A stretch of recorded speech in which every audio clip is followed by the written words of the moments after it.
The Jacobite Rebellion of 1745 is a pretty strange time in history, not for any particularly goings-on at the time, but rather the way the history of the Rising is told. Understandably, the rebellion has passed from a piece of military history to a pivotal moment in Scottish legend and folklore. And with this, legend has largely taken the place of fact. For the rebellion was ended at Culloden, but its consequences would carry on for decades to come, with the ensuing Highland clearances, eradicating the clan system, and perhaps even more influential, the shattering and rebuilding of Scottish identity of the Victorian era, when it became common for Scots, Lowlands and Highlands alike to don clan tartans and kilts, a twisted caricature of the culture the British Army had, not too long before, tried to totally eradicate. Now became something quintessentially British. But with this came a somewhat unintended consequence. Culloden, the final battle in the saga of the rebellion, and by extension the rebellion itself, was fundamentally changed. First, for a very quick rundown of the rebellion. In 1688, James II of England, House of Stuart, was deposed in the Glorious Revolution by the Protestant Dutch King William III. This, of course, is King Billy. Now, in the interest of getting to the actual topic of the video, we'll be glossing over a lot of the politics of the whole affair, but I'll be making a video about that in its own right. The response of James is to begin an armed conflict against William to regain his throne. This became the Williamite War, the largest of 4 conflicts in this story.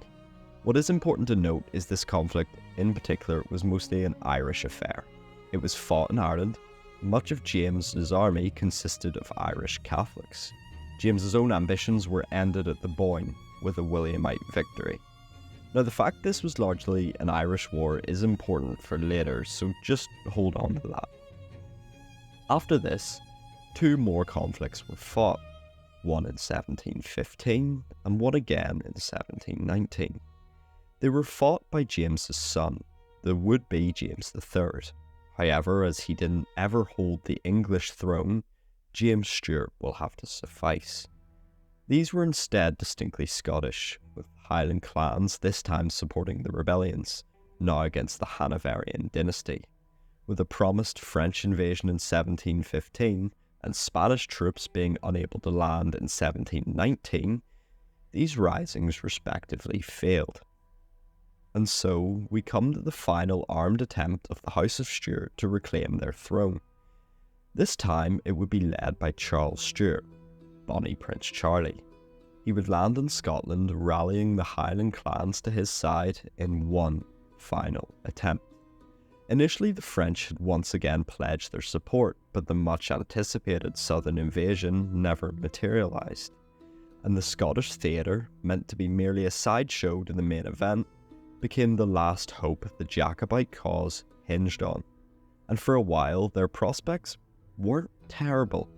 The brunt of the British army was tied down in fighting on the continent, leaving only inexperienced militia and hastily drawn up regiments, such as the loyal Edinburgh, and the Highlanders famously battled their way through Scotland and even reached Derby, just south of Manchester, in England.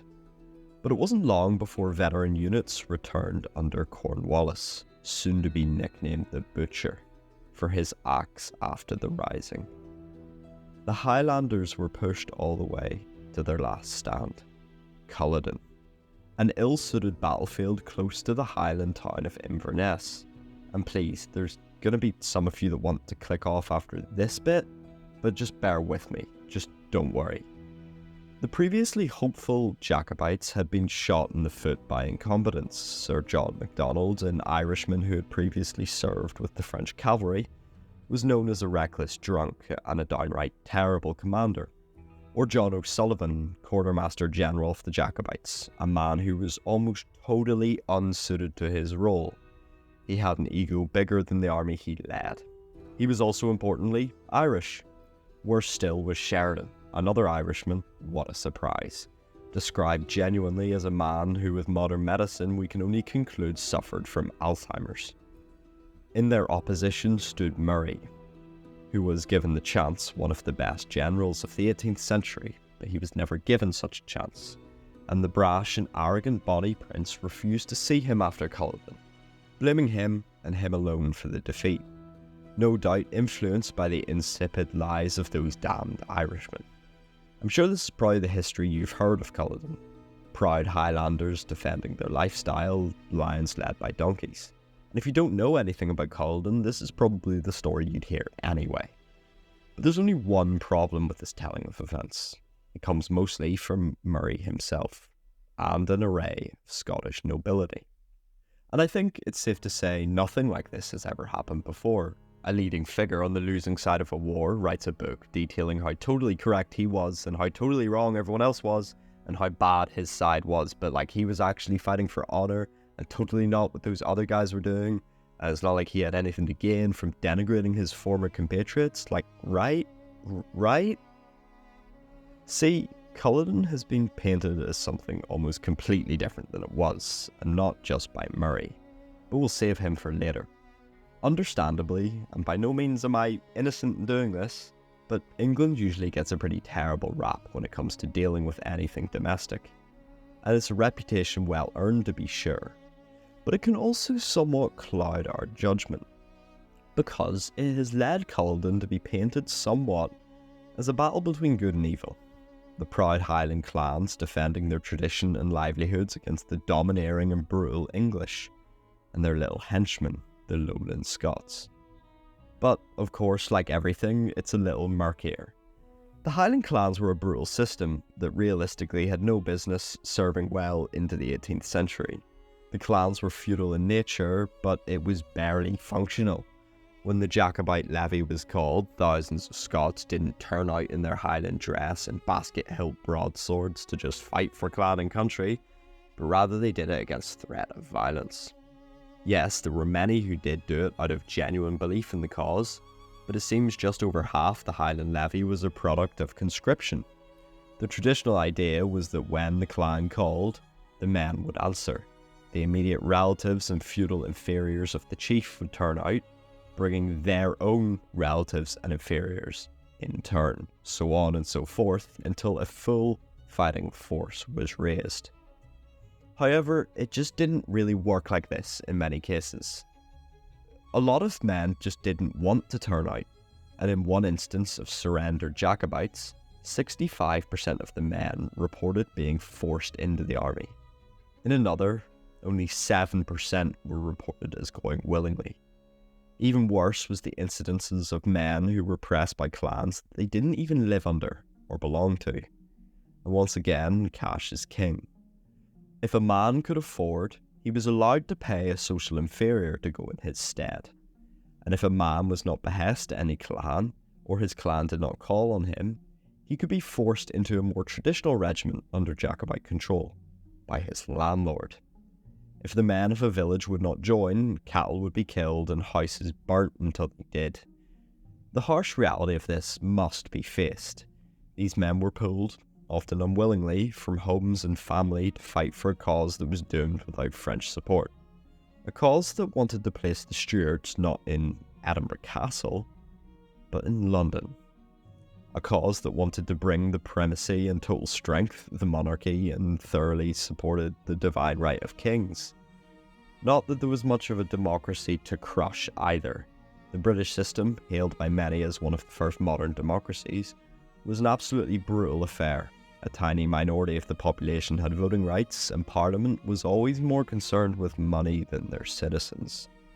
The fact that their first act after Culloden was to unleash the army to rape, kill and pillage their way across the Highlands hardly makes them the good guys either.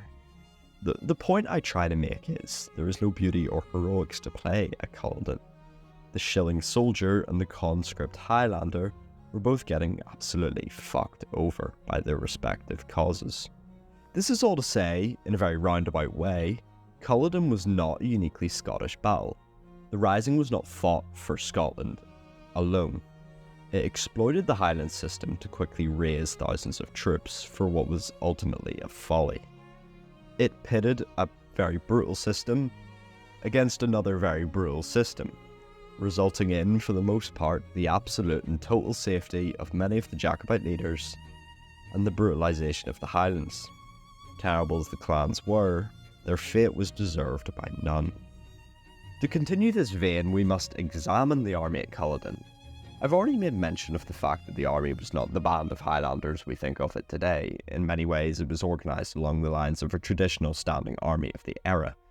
But in many ways it was not. At their first battle, Prestonpans, a case can be made easily that this was indeed an army so often displayed in popular culture. Charles had gone to the Highlanders for support for a multitude of reasons, but the popular idea of religion was not one of them.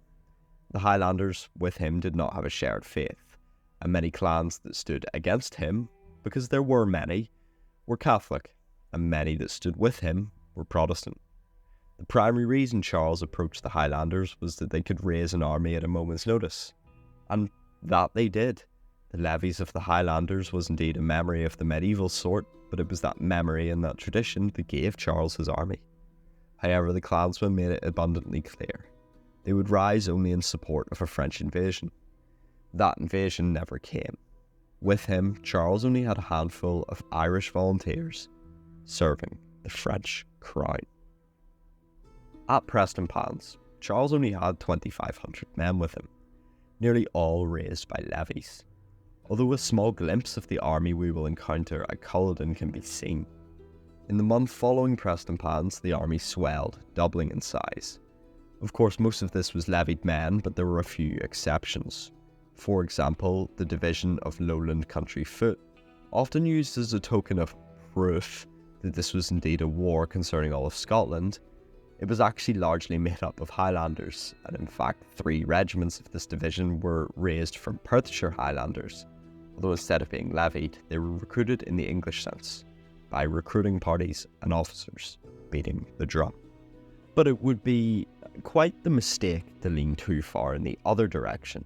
The clan system wasn't the only reason men turned out, and for every regiment with insane desertion numbers, or every 70-year-old man pulled into the army, there was an equal story for those that joined for other reasons.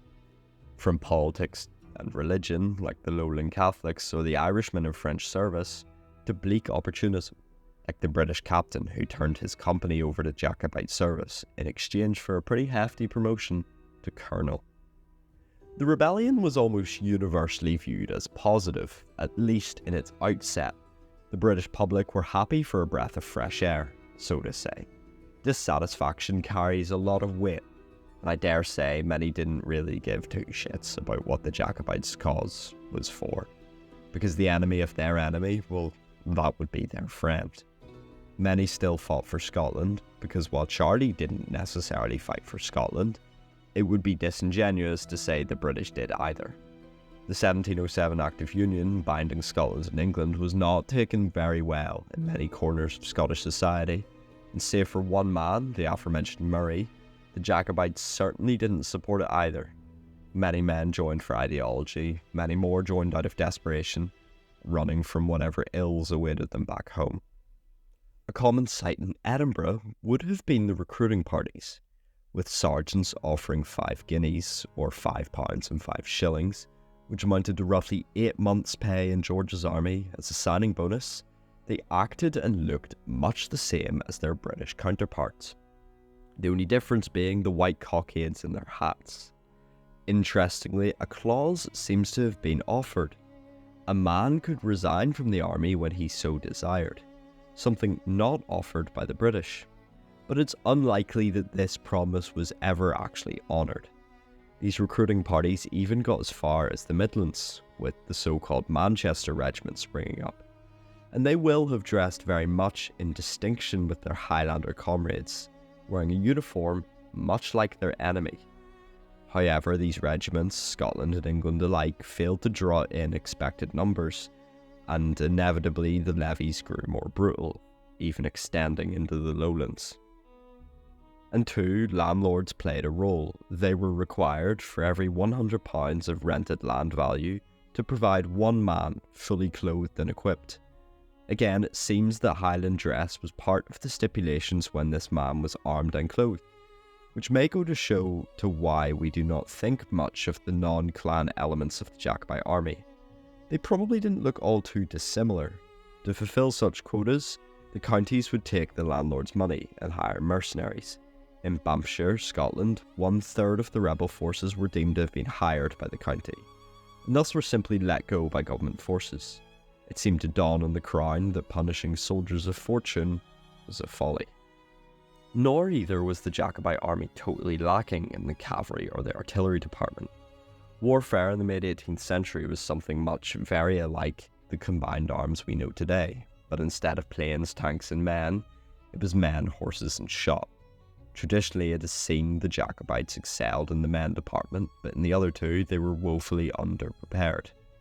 Not only was their soldier quality very much lesser on the aggregate than we may think, but their capacity for artillery and cavalry was on the flip side very much greater. The cavalry, despite the absolute absence of representation in regards to film and TV, were indeed present in practically every engagement the Jacobites fought in, and yes, that includes Culloden. Jacobite cavalrymen were split very roughly into two forces. The first was the Highlander cavalry. These were men who were distinct for their use of Shetland ponies instead of the European great horses, so very common in heavier cavalry of the era, and even still much smaller and more diminutive than the thoroughbred, the light cavalry, such as the dragoons, that the Jacobites would have faced. It's easy to see pictures such as these and laugh. It reeks of desperation, and in fact, despite only one squadron of these troops were raised. They were probably often the butt of many jokes, but they were actually remarkably good at their task.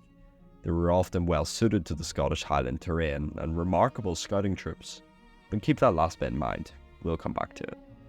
The Jacobites also, of course, utilised traditional cavalry. And in fact, there were many groups in which traditional hussar uniforms were prevalent.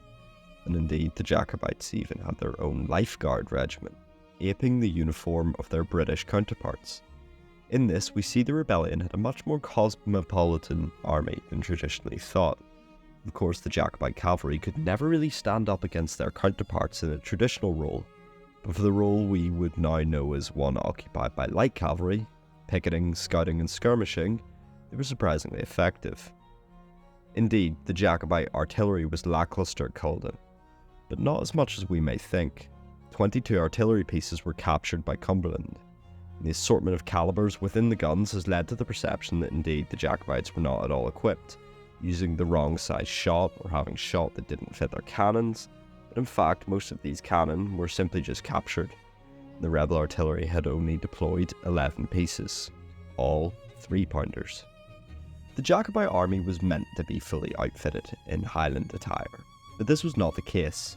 If we split the army into two rough sections, the Highlanders and Lowlanders, the latter of course encompassing the English and foreign volunteers, we see a bit of a divide. Many of the Lowland division retained the traditional European style uniform and fought in a traditional manner. The Highlanders encompass what we would now know as a form of shock troop, taking the vanguard of the army and wielding the traditional weapons of the Highlanders, the broadswords, dirks, shields and muskets. On top of this, the Highland charge was not a tactic born out of an antiquated approach to warfare, but something utilised more like a heavy cavalry charge, or the French Revolutionary Army's tactic of the breaking columns, used only 50 years later, where a mass of men would be sent forward to disorientate and break the enemy. In fact, one estimate puts the figure of men equipped with the traditional broadsword at only 1 in 5 Jacobite soldiers. As General Hawley remarked, "They commonly form their front rank of what they call their best man, or true Highlanders, the number of which being always but few. When they form in battalions, they commonly form 4 deep, and these Highlanders form the front of the 4, the rest being Lowlanders and errant scum." Indeed, many of the fighting men hailed from all walks of life. Not only were there groups of English recruits and gangs of deserters from George's own army, which by the way were notoriously unreliable. They were known to be liable to defect back under any real duress. But of course, there were also the famous international volunteers, the most famous of which were the Irish soldiers who were in French service, either descendants of the exiles of the Boyne, or men who had been recruited in Ireland itself. Surprisingly, 80% of Irishmen in French service had been born in Ireland. A seemingly unremarkable figure, but it is important to note Irish common soldiers had for the most part not been involved in a rebellion in over 50 years. The Irish of course have their own story, how they held the line against the British at Culloden, mounting a valiant rearguard for when the main Highland force routed. But that is for another day. What may be a surprise is the shockingly gigantic role they played. Only 2 battalions of men landed with the Bonnie Prince, but their presence actually prevented a much larger force of Dutch soldiers from participating in the rebellion on the British side whatsoever. These Dutch soldiers had been paroled, and you can see my last video for more information on how that works. But as these Irishmen were French soldiers, the Dutch were prevented from fighting any French troops as terms, and so they had to withdraw. That's a perfect segue to move back to the Irishmen. O'Sullivan was a great quartermaster general, coming into conflict with Murray over the latter's lack of military experience. Sheridan was not a dementia-ridden fool whose previous experience was fighting in the Boyne, which by the way would place him in his 70s at least, but rather a much younger man than previously presumed, and a pretty good soldier at that. And finally is MacDonald of Antrim. His cavalry was not wanderers sharing a handful of horses between them, but rather an incredibly effective force playing to its strengths. Sure, they were perhaps not the best in open battle, but they were much superior to the British forces in scouting and skirmishing engagements, no doubt due to MacDonald's experience serving with the Irish cavalry in France. In fact, the previously mentioned hussars had been whipped into an incredibly effective fighting force by the replacement of most of their officers with Irish cavalry veterans, and they adopted the brash and swashbuckling attitudes so well associated with the hussars with great ease. In fact, the Lancashire-born Jacobite John Daniel remarked the following: "A set of braver fellows it would be very hard to find, many of them having mounted themselves on horses which they had taken from the enemy. Their commander also was a wise, courageous, virtuous man, and behaved himself in his station to the admiration of all, regulating his course with such order as to make our enemies in the country, even 50 miles distant from us, have more fear of them than almost the whole army. In fine, he was of infinite service to the prince, as also were his horse, for their conduct was daring, and their courage was steeled, and few of them there were who would have scrupled to go, if possible, to hell's gates to fetch away the keys." And as I've already said, much of our ideas from Culloden come from Murray. While it is a romantic idea that the Scotsman who is fighting not to disassemble the Union but to strengthen it, who could have been great, but was just not appreciated by his superiors, it is just simply and sadly untrue. So I leave you with this note: the Jacobites were not backwards Highlanders. This romantic notion originates from the Victorians who wished to harken back to a past of Scottish identity, when it no longer had the possibility of rearing its ugly head. They were an organised military force who didn't just use swords and shields and kilts and dirks, but fought with all the accoutrements of a contemporary army. And also, we don't like Murray. And if you enjoyed, please consider subscribing or supporting me externally on my Patreon. All the best, and until the next time.